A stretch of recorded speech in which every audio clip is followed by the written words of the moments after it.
This is CNIB Lake Joe. CNIB Lake Joe logo, an illustration of a sailboat outlined in a black paintbrush style design. A dash of yellow paint appears on the sailboat. Center text, CNIB Lake Joe. Introduction to CNIB Lake Joe. How many campers go to CNIB Lake Joe? Hi, my name's Kelly. I'm the guest services lead at CNIB Lake Joe. So I work in the office doing registrations and payments and phone calls and emails and things like that. So the question is, how many campers come to Lake Joe? So it's been a unique past few years, as we all know. So back in 2019, which was kind of the last normal year here, we had almost 600 campers came here. 597 were here. So that's children, there's adults, seniors, family members as well. So it's not just kids that come to the camp. There's different weeks that are just for kids and different weeks that are just for adults, and then different weeks that are for a family, combined kids and adults and grandparents and things like that. And then in 2020, that year, we did programs, but not in person. So that was just some virtual programs using Zoom and like singing and different information sessions and activities and music and things like that. So in 2020, we had 220 people participating in those 26 new virtual programs.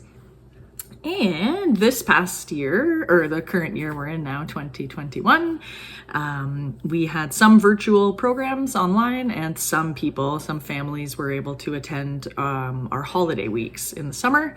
So we had 792 people in this year, 2021, involved in the programs.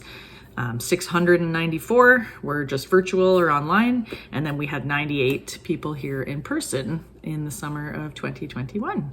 And this camp here, CNIB Lake Joe, it's the only camp in Canada that's especially meant for people with vision loss and their families, so which is pretty awesome. But there's a place like Lake Joe for them to come and meet similar people and have a beneficial time enjoying the camp and all the new activities and social experiences they get to have here. So yeah. Hi, my name is Lindsay, and I'm the program manager here at CNIB Lake Joe. Program overview at CNIB Lake Joe. We do have different types of camps here at Lake Joe, but they're not separated by levels of sight loss necessarily. We have sort of three streams of programming. We offer children and youth camps for children under sort of the age of 25. We have a typical summer camp, we have sports camps, and we also have leadership camps. Then we also have family programming where an entire family will come, whatever that makeup might be, mom, dad, kids, grandparents, cousins, whatever it is. Sometimes it's one person in the family with sight loss, sometimes it's a few, but the families will come together and sort of spend a week here at Lake Joe and interact with other families, with somebody in their family with sight loss as well. And finally, we have adult camps. We have adult programs for anybody sort of over that age of 19, and we have people who have been coming to our adult programs for 30 plus years. So within each of those different types of camps, we have people who come with varying levels of sight loss, and we just adapt programming to meet the needs of each individual who comes to Lake Joe. Hello, my name is Emily, and I have worked at Lake Joe for the last 3 summers, and most recently I was the head of sport and adventure programs at CNIB Lake Joe, and before that I was even a camper with CNIB Lake Joe because I also have vision loss. How do people who are blind or partially sighted learn to play the games at CNIB Lake Joe, and what are the games that are adapted for people who are blind or partially sighted? So we have a wide variety of activities, games, that sort of thing that we are able to offer to our guests at Lake Joe. And we're so happy to be able to have the staff to be able to support our guests in these activities. So we have staff learn how to play the games and activities and then teach them to our guests. And almost everything we do is made with accessibility in mind and has some form of adaptation. that is just built right in to allow everybody to participate. So we offer basic lawn games that some of you may have played at home. We have things like ladder golf and bocce ball, and even offer frisbees. And a lot of the adaptations for those ones are just that they have auditory cues. So when we have frisbees, we actually have ones with built-in little beepers that you turn on and they make a little noise so that you can hear where they are. And then things like bocce ball, we put a little auditory cue where you would put the little white ball. So implementing things like that, so using little, like I said, auditory cues to see where things are. Or we have things like with soccer, where again, we have a ball that has a rattle in it.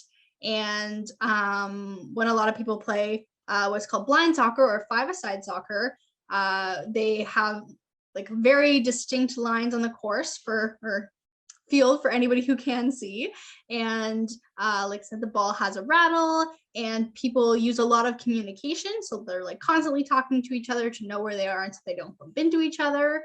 And we even have really fun games in our rec hall, something like called Power Showdown, which is actually a game where you use 2 paddles and a ball that rattles and you kind of hit it back and forth. It kind of looks like an air hockey table. You try to get it into a little net at your opponent's end. Or we have a slew of board games, most of which have either large print for those who can only read larger font sizes, or a lot of them actually incorporate Braille as well. So we have things just like a regular playing deck or large playing decks, and they'll have little Braille in the top corners so that people can feel them, read the Braille, and know what card they're playing, which I think is pretty neat. And then we even just last year implemented like a rock wall where handholds are like kind of close to each other and they have like cutout grips on the wall and they're nice and big for those with lower mobility. So that's been slightly adapted, and everything like mini golf, archery, and even a sports court. We can play like basketball, tennis, badminton. There's so many activities and most of them have just been slightly adapted using either auditory cues, tactile cues, and that sort of thing for everybody to be able to participate. And I think that's pretty neat.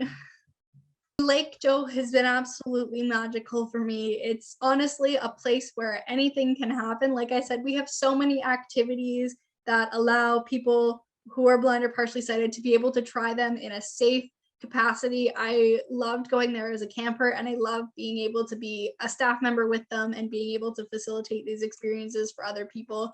I think they're so impactful and truly believe that anybody can do anything.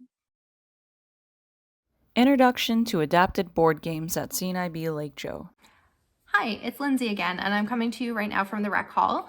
Here we do things like arts and crafts, we play music, we hang out on this big comfy couch, and we also play board games in here. So I have a really great question about board games.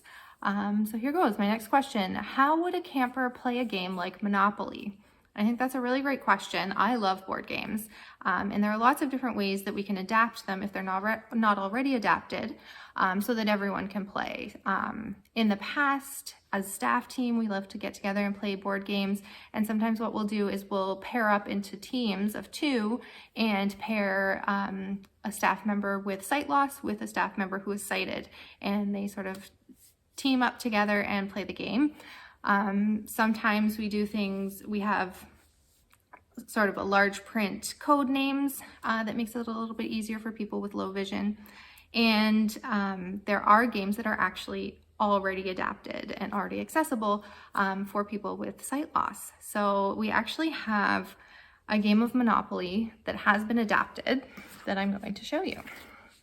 So here is our adapted version of Monopoly. It has a few different changes just to make it so that everybody can play independently. It comes with its own Braille rule book. Make sure everybody's following the rules. It's also, you might notice, slightly larger. If you can tell, it's raised around each of the squares, and also the squares in the middle where the cards would lie are also raised so that the cards aren't sliding around or getting knocked over by accident. Things are staying in the right place. Might be a little bit hard to tell through the screen, but the board is also has Braille. So right in the middle here it says Monopoly. There's spots for the cards. And then each of the squares also has braille, so you know sort of what you're landing on. The cards that go in the middle are a lot larger than regular sort of Monopoly. So they're large print for those with low vision, and they are also brailled as well. So again, independence, people can play independently and not have to rely on somebody else reading the cards to them. It's all in braille. The money as well, you'll notice they're all actually the same color. They're all white. We don't have colors in this Monopoly money in this game, but they are all brailled underneath the number as well, so that somebody who's a braille reader can read those and know sort of how much money they have and of what value. So while we're still in the rec hall, I'll show you a few other games that we have that are adapted for people who are blind or partially sighted. We have here at Lake Joe many different sizes of playing cards with much larger print for somebody who's low vision. This deck of cards also happens to be brailled, so it's brailled at the top and the bottom, letting you know that this is a 6 of hearts. We also have an adapted Scrabble game. So some similarities to Monopoly, you'll see that the squares are raised, so those tiles are going to sit in the squares sort of without moving around. The special tiles, the special squares are all brailled as well, so you know if it's a double letter score, triple word score, or what have you. And the letter tiles are also brailled, so it tells you the letter and sort of the value of that tile. Meet Willow, the CNIB Lake Joe ambassador dog. So here I have with me Willow, who is our ambassador dog here at CNIB Lake Joe. So what that means is Willow actually went through the guide dog program, but unfortunately she's a bit of an anxious traveler, so she wouldn't be a good fit for the guide dog program. So she is an ambassador, and she goes out to events in the community and hangs out with us here at camp to promote the guide dog program. For more information, please visit cnib.ca/Lake Joe.